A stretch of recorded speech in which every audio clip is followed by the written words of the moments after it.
नमस्कार। श्रीमती मोहरी देवी तापड़िया कन्या महाविद्यालय जसवंतगढ़ के इस यूट्यूब चैनल पर मैं प्रवक्ता हनुमान मल शर्मा आप सभी का हार्दिक स्वागत और अभिनंदन करता हूं। प्यारे विद्यार्थियों, बीए तृतीय वर्ष के पाठ्यक्रम के अंतर्गत हम जो है पढ़ रहे हैं आपका जो प्रथम प्रश्न पत्र है आधुनिक काव्य, उसके अंतर्गत सुमितानंद पंत जी की कविता नौका विहार जो शीर्षक है उससे हम पद है उनकी व्याख्या कर रहे हैं। तो प्यारे विद्यार्थियों, सुमितानंद पंत जी की जो नौका विहार कविता है उनके लगभग हमने 4 पद है वो भी पिछले वीडियो में हम पढ़ चुके हैं अब तक। आज हम इनका 5वां और जो छठा अंतिम जो पद है वो लेकर के हाजिर हुए हैं। तो चलिए प्यारे विद्यार्थियों, आपका सुमितानंद पंत जी द्वारा रचित नौका विहार कविता के पदों की व्याख्या को हम करके देखते हैं। कि पतवार घुमा अब प्रतनु भार, नौका घूमी विपरीत धार, डांडों के चल कर तल प्रसार, भर भर मुक्ता फल फेन सपार, बिकराती जल में तार हार, चांदी के सांपों सी रलमल, नाचती रश्मियाँ जल में चल, रेखाओं सी खिंच तरल सरल, लहरों की लतिकाओं में खिल, सो सो शशि सो सो उड़ू झिलमिल, फेले फूले जल में फेनिल, अब उथला सरिता का प्रवाह, लगी से ले ले सहज था, हम बड़े घाट को सहोत्साह, हम बड़े घाट को सहोत्साह। तो प्यारे विद्यार्थियों, इस पद में जो सुमितानंद पंत जी है वो मैंने कहा आपको बताया था, इन्होंने गंगा नदी का जो रात्रि के समय गंगा नदी का जो भ्रमण है वो नौका पर किया। तो नौका विहार इन्होंने किया और उस समय की जो प्राकृतिक परिवेश का चित्रण है, क्या क्या कवि के हृदय में कल्पनाओं का जन्म हुआ है प्राकृतिक परिवेश को देख करके, तो उसका चित्रण इसमें किया गया है। अब इसमें जो है कवि ने जो गंगा नदी के तट का रात्रिकालीन जो प्राकृतिक वर्णन है उसका वर्णन करते हुए उनका जो नौका विहार का जो अनुभव रहा है उसका चित्रण इसमें किया गया है। ठीक है प्यारे विद्यार्थियों, तो नौका विहार का किस प्रकार से कवि को जो है लगता है अनुभव है वो है, यानी जो काला कांकर के समीप जो गंगा नदी का रात्रि का समय है और उस समय जो नौका विहार है उसका वर्णन है, उसके अनुभव का चित्रण इसमें किया गया है। तो चलिए प्यारे विद्यार्थियों, अब इसका अर्थ हम देखते हैं, थोड़े शब्दार्थों को देख लेते हैं। पतवार का अर्थ आप जानते हैं, नाव चलाने का जो लकड़ी होती है ना, नाव चलाने वाले लकड़ी, घुमा मैंने घुमा करके। अब प्रतनु, प्रतुमन का अर्थ होता है, प्रतनु का मतलब एकदम कम, भार मैंने भार उसका कम हो था, नो का अर्थ आता ही है। घूमी विपरीत धार मैंने धारा के विपरीत वो घूमी, गंगा जल धारा के विपरीत है वो घूम गई। डांडो, डांडो मैंने जो नाव चलाने का जो पतवार है उस पतवार की जो लकड़ी है इसको क्या बोलेंगे, डांडो। ठीक है ना, जो लकड़ी है उसको डांडो बोले हैं। ठीक है, जो नाव चलाने का ये के चल, चल का अर्थ होता है चलायमान। प्यारे विद्यार्थियों, चलायमान, गतिमान। ठीक है, गतिमान। करतल का अर्थ होता है हथेलियाँ, हथेलियाँ। प्रसार मैंने फैलाव, भर भर मैंने समेट करके।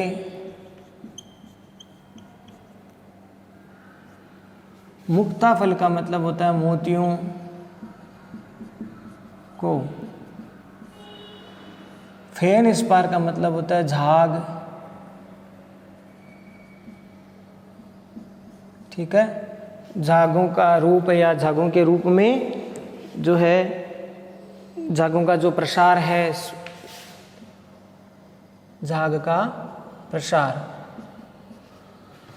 और बिखराती है जल में तार हार, तार हार करते हैं यहाँ पर जल कण, जल कणों का हार, जल कणों का हार। और चांदी के सांपों से यानी चांदी के समान शुभ्र चमक जो सर्प की भांति है वो लग रही थी, यहाँ उपमा दी है। ठीक है, रलमल मने झिलमिल चमक, चमक या झिलमिल। नाचती नृत्य करती रश्मियाँ, रश्मियाँ मना किरणें, चंद्रमा की जो किरणें हैं या चांदनी है। वो जल में चल, चल मने गतिशील।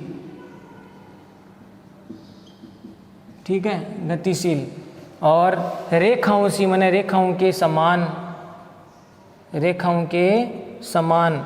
खींच माने खींची हुई सी लगती है, जैसे रेखा खींचती है ठीक उसी प्रकार से वो लग रही है, बताएंगे। तरल सरल का मतलब कभी चंचल कभी सरल, सीधी सहज। लहरों की लतिका यानी लहर रूपी लतिकाएं, ठीक है ना। तो यहाँ इसका अर्थ हो गया लहर रूपी बेल, इस दोनों का अर्थ हो गया। लतिका माने बेल, लता, ठीक है, लता। में खिल माने खिल करके, विकसित होना, खिलना। सौ माने सैकड़ों, सैकड़ों, अनेक। शशि का मतलब चंद्रमा, और सौ उडू, उडू माने तारे। उडू किसको कहते हैं? तारों को। ये चंद्रमा है, ये तारे हैं। सौ माने सैकड़ों, सैकड़ों। झिलमिल माने चमक रहे हैं, झिलमिला रहे हैं। फैले फूले माने ये जो फूल है, लहरों रूपी जो बेल की जो झाग रूपी जो फूल हैं वो किस प्रकार से फूले, फूल है वो विकसित हो रखे हैं। इसको यहाँ पर फूल माना है। झागों को जो चांदनी रात में सफ़ेद फूल की तरह लग रही है। फेनिल का अर्थ होता है झागदार या झाग वाले, ठीक है। और अब उथला, उथला का मतलब होता है कम गहरा, अत्यधिक गहरा, ठीक है ना, गहरा, उथला हुआ, गहरा। सरिता माने नदी का, गंगा नदी है यहाँ पर का प्रवाह। लगी, लगी का अर्थ होता है लकड़ी या जो डांड है वो। से ले ले, सहज था माने तह या फिर गहराई, ठीक है प्यारे विद्यार्थियों। था माने तह लेना या गहराई, उसको सहजता से, सरलता से नापना। और हम बड़े घाट को सह उत्साह, तो मैंने उत्साह पूर्वक, उत्साह पूर्वक। सहो उत्साह का मतलब हो गया उत्साह सहित, उत्साह पूर्वक, उमंग पूर्वक हम नदी के घाट की तरफ, नदी के किनारे की तरफ, ठीक है, नदी के घाट या तट की तरफ वो बढ़ रहे थे, ठीक है। अब इसका अर्थ हम देखते हैं प्यारे विद्यार्थियों। कवि सुमित्रानंद पंत जी है, वो गंगा नदी के सौंदर्य का वर्णन करते हुए, गंगा नौका विहार का वर्णन करते हुए कहते हैं कि अब जो है पानी पतवार घुमा अब प्रतनु भार, यानी जो नाव चलाने की जो लकड़ी है, पतवार को घुमाने से वो जो एकदम हल्की जो नाव थी अब जल्दी सी क्या हो गई, दूसरी दिशा में लहरों के जो विरुद्ध है, विपरीत धारा में है वो घूम गई, क्योंकि नौका हल्की है। और जैसे ही डांडे यानी जो पतवार थी, उस पतवार को जैसे ही घुमाया हाथों का सहारे से, हाथों के सहारे से जैसे ही घुमाया तो पतवार घुमाने पर वह अब प्रतनु भार, यानी वो नाव एकदम हल्की थी, इसलिए एकदम हल्का भार होने के कारण वह नौका है तुरंत जो है शीघ्रता से विपरीत जलधारा के विपरीत है वो घूम गई, ठीक है ना। यानी वो मुड़ गए, आगे जा कर के मुड़ गए और वापस अपने तट पर आना चाहते थे। तो इस तरह से वो जो है कवि है वो अपने तट की ओर जाना चाह रहे थे, नदी के तट की ओर जाना चाह रहे थे। तो नाव का भार कम था, इसलिए वो नाव क्या थी, हल्की थी, इसलिए पतवार का जैसे ही घुमाया, पतवार को घुमाते ही जो नाव है वो गंगा की जलधारा के विपरीत है वो घूम गई। आगे देखिए, डांडों के चल कर तल प्रसार भर भर मुक्ता फल फेन, इस बार बहुत अच्छी उपमा यहाँ पर दी है प्यारे विद्यार्थियों। हाथों को हथेलियों, डांडों को हथेलियों की भांति उपमा दी है कि जो नाव चलाने के जो डांडे हैं पतवार के, ये पतवार हो गई है जो डांडे हैं, तो उस डांडों के चलने से, उस लकड़ी के चलने से चलायमान जो नाव को चलाने वाले जो डांडे हैं वो हथेलियों के समान, या डांडे रूपी जो हथेलियां हैं, ठीक है, नाव के जो डंडियां हैं जो चलाने के लिए, तो उन हथेलियों, उन डांडे रूपी हथेलियों का प्रसार, फैलाव इस प्रकार से हो रहा है, यानी उनको इस प्रकार से फैलाया जा रहा है। नाव चलाने वाला जो नाविक है वो भर भर मुक्ता फल फेन, इस पार उस समय वो जो नाव चलाते समय जो पानी के झाग वो उठ रहे हैं, उन झागों को ऐसा लग रहा है जैसे कोई वो दो अपने दोनों हथेलियों से, जो डांडे रूपी जो हथेलियां, उनसे जैसे मोतियों को भर भर यानी समेट रहा है, ठीक है। तो बहुत अच्छी उपमा दी है यहाँ पर। जो झाग उठ रहे हैं उनको किसकी उपमा दी है, मोतियों की तरह। तो ऐसा जो नाव से इस प्रकार से वो जो डांडे हैं या जो लकड़ी है उससे वो इस प्रकार से वो झागों को समेट रहे हैं, इस तरह से झागों को समेट रहे हैं, ऐसा लग रहा है जैसे कोई मोतियों को समेट करके एकत्रित कर रहे हैं, समेट रहे हैं, एकत्रित कर रहे हैं, इस प्रकार का भाव इसमें आया है। ठीक है। अगला पंक्ति देखिए, बिखराती जल में तार हार। और जब वो नाव चलाने के लिए जो पतवार है, पतवार से जैसे ही जल को आगे पीछे किया जाता है तो उससे जो जल के कण उछलते हैं, तो वो इस प्रकार से लग रहे हैं जैसे कोई बिखराती जल में तार हार, यानी जल कणों का हार है वो बिखरे रहा है। यानी जब नाव चलाते समय जो पतवार है, पतवार जब आगे पीछे उनको पानी को धकेलने के लिए जो है पतवार चलाते हैं, तो उस समय जो उससे जो जल के कण उछलते हैं, तो उनको यहाँ पर कवि ने बताया है कि जैसे वो जल कण रूपी हार है वो बिखरे रहे हैं। आगे देखिए, चांदी के सांपू सी रलमल नाचती रश्मियाँ जल में चल। ठीक है, वो जो लहराती हुई जो चंचल लहरें हैं, ठीक है, जल की धारा, गंगा की जो जल की धारा है, वो जो तरंगे हैं वो इस प्रकार से प्रतीत होती है जैसे कोई चांदी के सांपों सी रलमल, यानी चांदी के सांप के समान वो जैसे झिलमिल कर रही है, रलमल कर रही है, यानी कहने का मतलब है वो रेंग रही है। ठीक है, तो वो गंगा की जो जलधारा है वो इस प्रकार से शुभ्र चांदी के सांप के समान जो है रेंग रही है, झिलमिला रही है। और उस समय जो पानी की जो लहरें हैं वो नाचती रश्मियाँ जल में चल, और जो चांदनी की किरणें हैं, चांद की जो किरणें हैं अर्थात चांदनी है, वो जल में उसका प्रतिबिंब पड़ रहा है, और जल में प्रतिबिंब पड़ रहा है तो इस प्रकार से लग रहा है जैसे वो चांदनी या शुभ्र जो चांदनी की किरणें हैं वो जल के अंदर गतिशील जल में नाच रही है, नृत्य कर रही है। यानी जैसे पानी में चांद का जो प्रतिबिंब पड़ रहा है तो वो जो प्रतिबिंब पड़ रहा है तो वो खुद हिल रहा है पानी के साथ में, तो इस प्रकार से लग रहा है जैसे कोई वो लहरें चांदी के जो चांदनी है वो जल में गतिशील होते हुए नाच रही है। तो ठीक है, इस पंक्ति का अर्थ आपको समझ में आ गया होगा। रेखाओं सी खींच तरल सरल, उपमा अलंकार है, सब लगभग बहुत जगह उपमा है यहाँ पर। तो रेखाओं सी खींच तरल सरल, वो जो पानी के अंदर जो जलधारा जो है उसमें गतिशील जो जलधारा है वो रेखाओं के समान बड़ी तरल और सरलता से रेखाओं की तरह खींच रही है। यानी पानी की जो लहरें हैं वो इस प्रकार से गतिशील है कि उनको देख करके लगता है जैसे कोई ये पानी की में जो रेखाएं हैं वो बन रही है। तो रेखा उसी खींच तरल सरल, बड़ी सरलता से पानी में रेखाएं हैं वो खींची जा रही है। जैसे वो नाव चला रहे हैं तो ऐसा लगता है कि पानी में रेखाएं तरल सरल रेखाएं खींची जा रही हो। लहरों की लतिकाओं में खिल सो सो शशि सो सो उड़गुन झिलमिल, फैले फूले जल में फेनिल। यानी पानी के अंदर जो झाग है तो उस झाग वाले जल में, जल को देख करके कवि को ऐसा प्रतीत होता है जैसे कोई ये जो सफ़ेद झाग है पानी के वो सफ़ेद फूल के समान जो है लहरों रूपी जो लतिकाओं में खिल रहे हैं। लहरों रूपी तरंगे रूपी जो लतिकाएं यानी बेल के ऊपर जैसे कोई झाग रूपी सफ़ेद फूल है वो खिले हुए हो, और वो इस प्रकार से लग रहे हैं जैसे कोई 100 चंद्रमा और 100 तारों के जो अनेक तारों का जो समूह है वो झिलमिला रहा है। ठीक है ना, जैसे पानी के जो झाग हैं वो इस प्रकार से प्रतीत हो रहे हैं जैसे कोई 100 चंद्रमा पानी के अंदर है वो अपनी चमक बिखेर रहे हैं, तारे हैं अपनी झिलमिला करके चमक बिखेर रहे हैं। तो यहाँ पर जो पानी के जो झाग है उनको लताओं की तरह और चंद्रमा और तारों की तरह उपमित किया गया है। तो प्यारे विद्यार्थियों, ये भी भाव आपको समझ में आ गया होगा। तो यहाँ पर पानी की जो झाग है ना, उन झागों को फेनिल, फेनिल माने झाग, ठीक है ना। तो जैसे अपने यहाँ पर एक साबुन चलते हैं ना, फेना, फेना इसका मतलब फेन से फेना बन गया यानी झाग वाला। तो झाग जो पानी के अंदर बने हैं वो इस प्रकार से लग रहे हैं जैसे लहरों रूपी लताओं में सफ़ेद पुष्प है वो खिल रहे हैं, जो झाग है वो झाग रूपी फूल है वो खिल रहे हैं, और उनको देखकर ऐसा लगता है जैसे कोई सैकड़ों चंद्रमा और तारे झिलमिला रहे हैं। और अबूतला सरिता का प्रवाह लगी से ले ले सहज था, हम बड़े घाट को सौ उत्साह। कवि सुमित्रानंद पंत जी कह रहे हैं कि अब धीरे धीरे कवि को ऐसा लग रहा है कि अब पानी का यानी गंगा नदी का जो प्रवाह वो धीरे धीरे गहरा होता जा रहा है, उथला होता जा रहा है। ठीक है,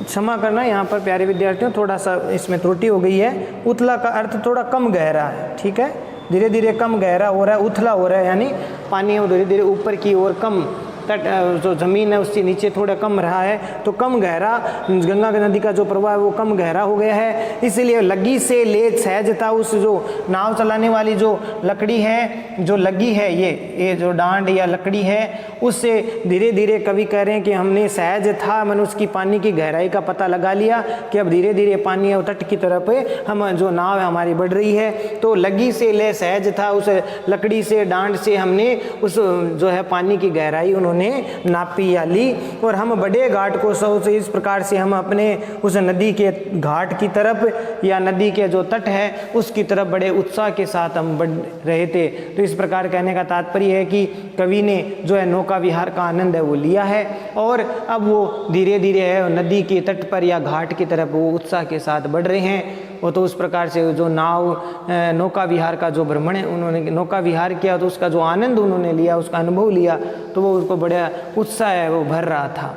तो इस प्रकार से ये इसका अर्थ हुआ। आशा करता हूँ ये समझ में आ गया होगा। विशेष वाले पॉइंट में प्यारे विद्यार्थियों आप लिख देना कि इसमें जो है डांडों को हथेली के रूप में बताना, और जैसे झाग की जो या फेन है, फेन यानी झाग है, उस झाग की राशि को जो है तारों की तरह उपमित करना या चांद चंद्रमा की तरह उपमित करना, तो एक नई कल्पना है वो कवि की दिखाई पड़ती है। बहुत अच्छा उपमान है वो दिया है। तो इस प्रकार से डांडों को हथेली के रूप में बता दिया, डांडों के चल करतल यानी डांडों रूपी हथेलियाँ और ये झाग रूपी जो है फूल, इस प्रकार से यहाँ पर नई उपमा है वो दी गई है। तो बड़ी कवि की जो कल्पनाशीलता का परिचय इसमें मिलता है। और साथ ही साथ अलंकार की बात करें तो प्यारे विद्यार्थियों इसमें जो है अनुप्रास, रूपक, उत्प्रेक्षा अलंकार है, ठीक है। और यहाँ पर जो फेन झाग को फूल की तरह भी माना है, लता की तरह भी माना है, और झाग को यहाँ पर मोतियों की तरह भी माना है,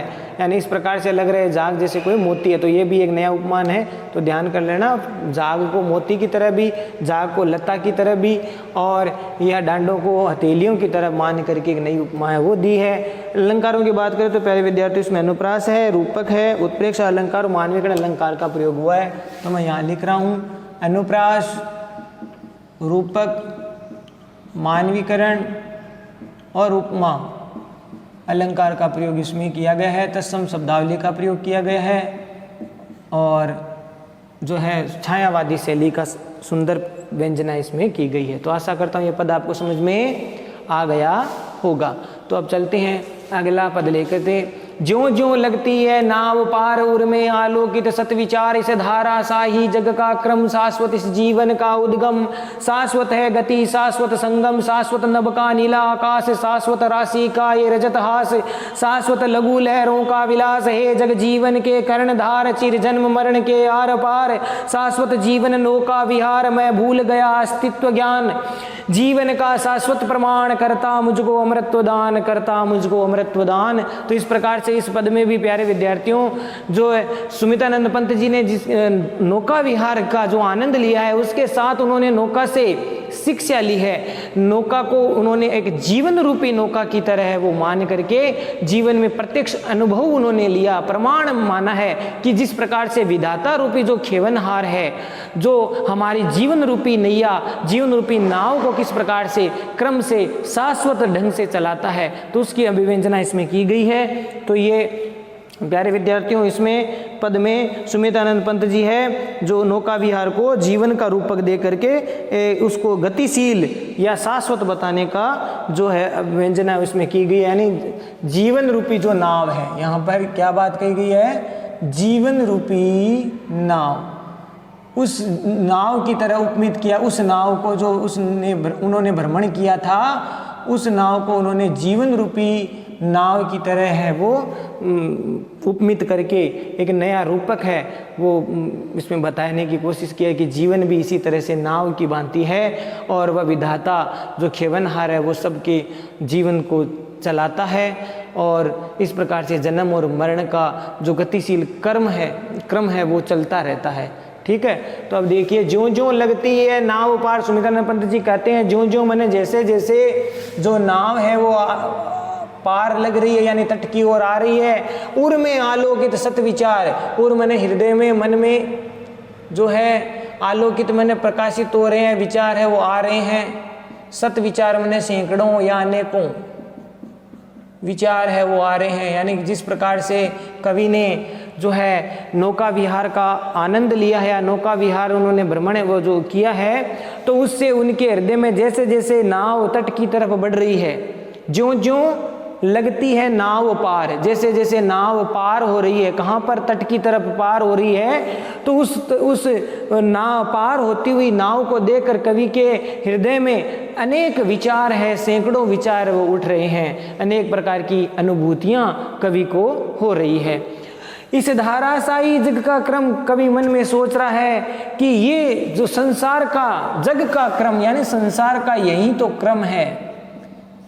इस धारा का यानी इस गंगा जल की धारा के समान, गंगा जल की धारा के समान ही हमारा संसार का क्रम है वो चलता है। यानी संसार का क्रम भी जल की धारा के समान निरंतर चलता रहता है। ये शाश्वत इस जीवन का उद्गम और इस जीवन का जो उद्गम है, जहाँ से शुरुआत होती है, प्रारंभ होता है, वह भी शाश्वत है, सदैव चलने सदा से चले आने वाला है। ठीक है, तो शाश्वत है, जीवन का उद्गम शाश्वत है, जीवन का क्रम गतिशीलता हमेशा शाश्वत है। ठीक उसी प्रकार से जिस प्रकार से नदी का जल की धारा शाश्वत है, क्रम से उसका है, तो उसी प्रकार से यहाँ पर कवि ने इस गंगा जल की धारा में जीवन का जो रूपक है, जीवन का एक तरह से दर्शन है वो पढ़ लिया, जीवन के दर्शन का जो है भाव इसमें उपमित कर दिया।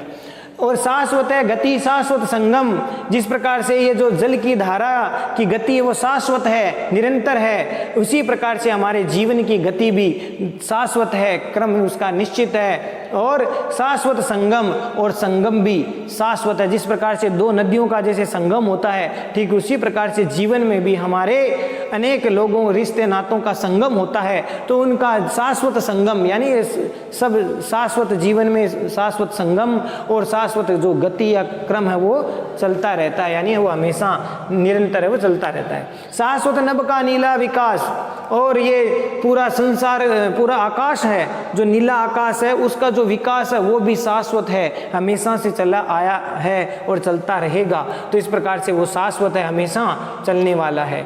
नभ मन आकाश का नीला विकास, आकाश का जो नीला विकास है वो भी शाश्वत है, हमेशा होने वाला है। शाश्वत शशि का ये रजत हास, रजत माने चंद्रमा की तरह चांदी के समान हंसी, शुभ्र हंसी। तो जिस प्रकार से चांदनी की जो हंसी है वो जैसे चंद्रमा की जो चांदनी है वो जब हास करती है, हंसती है, या चंद्रमा की चांदनी जब धरती पर बिखरी जाती है, बिखेरती है, चंद्रमा जब बिखेरता है अपनी चांदनी को, ठीक उसी प्रकार से हमारा जो जीवन है वो उसी प्रकार से शाश्वत है। शाश्वत शशि का रजत हास, ये चंद्रमा की चांदनी का भी जो रजत हास है यानी शुभ्र चांदनी के समान जो हंसी है वो भी शाश्वत है। नीला आकाश भी शाश्वत है। शाश्वत लघु लहरों का विलास, और शाश्वत है हमेशा से गतिमान रहने वाला ये जो छोटी छोटी लहरों का, लघु माने छोटी, लहरों का विलास, विलास माने नर्तन या आनंद। ठीक है, ये हमेशा से चलना आने वाला जल की धारा का, जल की लहरों का ये जो विलास या आनंद है वो भी हमेशा से चला आ रहा है, अर्थात शाश्वत है। शाश्वत लघु लहरों का विलास, तो ये छोटी छोटी नदियों की जो जलधारा की जो लहरें हैं उनका भी नर्तन या आनंद, वो भी विलास भी शाश्वत है। हे जग जीवन के कर्णधार, हे इस परमात्मा के लिए, ईश्वर के लिए बात कही जा रही है। हे जग जीवन, हे जगत के जीवन को चलाने वाले कर्णधार, यहाँ पर ईश्वर की बात कही जा रही है, परमात्मा की बात कही जा रही है कि हे भगवान, हे खेवनहार, हे विधाता, हे सांसारिक जीवन के कर्णधार, चिर जन्म मरण के आर पार। चिर मन हमेशा जो जन्म मरण का क्रम से जो आर पार लगाते हैं, अर्थात तू ही ईश्वर विधाता इस संसार में जन्म भी तुम ही देते हो और मरण भी तुम्हारे ही हाथ है। तो इस प्रकार से संसार में जन्म और मरण का जो क्रम है वो भी गतिशील है, निरंतर चलता रहता है, शाश्वत है, वो चिर है। तो चिर जन्म मरण के आर पार, यानी जन्म और मरण के आर पार जो जीवन का क्रम है वो चलता रहता है। शाश्वत जीवन नौका विहार, और शाश्वत यह जीवन रूपी नौका का विहार यानी भ्रमण करना या गतिशीलता। तो जीवन रूपी जो नौका है, जीवन रूपी नाव भी शाश्वत है। ठीक उसी प्रकार से हमारा जीवन है वो निश्चित चलता रहता है। जन्म मरण का क्रम है वो हमेशा चला आया है, चलता रहेगा, चलता है और चलता रहेगा। तो इस प्रकार ये शाश्वत यहाँ पर दार्शनिक बात इसमें कही है। पंत जी ने नाव भ्रमण यानी जो नौका का भ्रमण किया तो उससे उन्होंने जीवन का दर्शन है वो खोज लिया। तो शाश्वत जीवन नौका विहार, मैं भूल गया अस्तित्व ज्ञान जीवन का शाश्वत प्रमाण, कि ये जो जिस प्रकार से जीवन जो चल रहा है, जीवन रूपी जो नाव चल रही है, तो उसमें ही जो है परमात्मा का श्रेष्ठ ज्ञान है वो मिल गया मुझे। मैं उस परमात्मा के उस ज्ञान के अस्तित्व को भूल गया। मैं भूल गया अस्तित्व ज्ञान, यानी जो ईश्वर का विधाता का जो ज्ञान है, अस्तित्व है, उसके ज्ञान को, उसकी जानकारी को मैं बिल्कुल भूल गया। लेकिन आज जब मैंने उस नाव का जो भ्रमण किया, जब मैंने सब कुछ देखा, तो इस प्रकार से कभी कोई आभास हुआ कि ये जीवन भी नाव की भांति है। तो ये मैं भूल गया अस्तित्व ज्ञान जीवन का शाश्वत प्रमाण, ये जीवन का शाश्वत प्रमाण है, श्रेष्ठ प्रमाण है। करता मुझको अमृत दान, और ये जो जीवन का जो शाश्वतता है, जीवन की गतिशीलता है कि जीवन हमेशा चला आया है, चलता रहेगा, जन्म मरण होते रहेंगे, ठीक है, जन्म भी होगा, मरण भी होगा, फिर जन्म होगा, रात दिन का ये क्रम, ये प्रकृति, ये क्रम बनी रहते, जो शाश्वत है, हमेशा चला आ रहा है। तो इस प्रकार से इस ज्ञान, इस अस्तित्व का मुझे जब ज्ञान नहीं रहा, फिर भी मुझको जीवन का जो शाश्वत प्रमाण मुझे मिल रहा है, करता मुझको अमृतोदान, और ये जो ज्ञान है मुझे अमृतत्व का ज्ञान है वो करवाता है कि ये सब चीज़ें अमर है, शाश्वत है और ये हमेशा होने वाली है। तो इस प्रकार से कवि को इस नौका विहार से, सुमित्रानंद पंत जी को इस नौका विहार शीर्षक से एक तरह से जीवन का दर्शन उनको मिला, या जीवन के दर्शन को उन्होंने खोजा। तो प्यारे विद्यार्थियों, आशा करता हूँ ये पद आपको समझ में आ गया होगा। और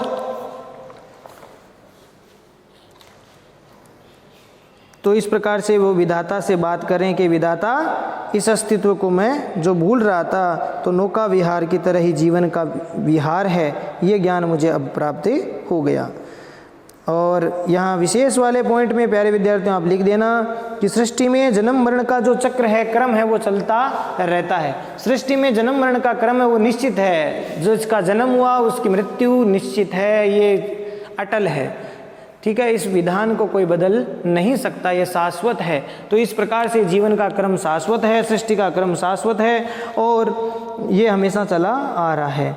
जीवन गतिशील है, जीवन को एक तरह से नौका की तरह गतिशील बताया है कवि ने। ये भी आप देख सकते हैं कि जीवन को नौका की तरह, नाव की तरह गतिशील बताया है। अलंकारों की बात करें तो पुनरुक्ति प्रकाश अलंकार, अनुप्रास, रूपक और काव्यलिंग अलंकार की प्राप्ति इसमें हो रही है। शब्द बार बार आ रहे हैं, अनुप्रास तो है ही है, और शब्द बार बार आ रहे हैं, अर्थ एक ही है, तो पुनरुक्ति प्रकाश अलंकार है प्यारे विद्यार्थियों। साथ ही साथ काव्यलिंग अलंकार है, रूपक अलंकार है और तत्सम शब्दावली संयुक्त रचना है।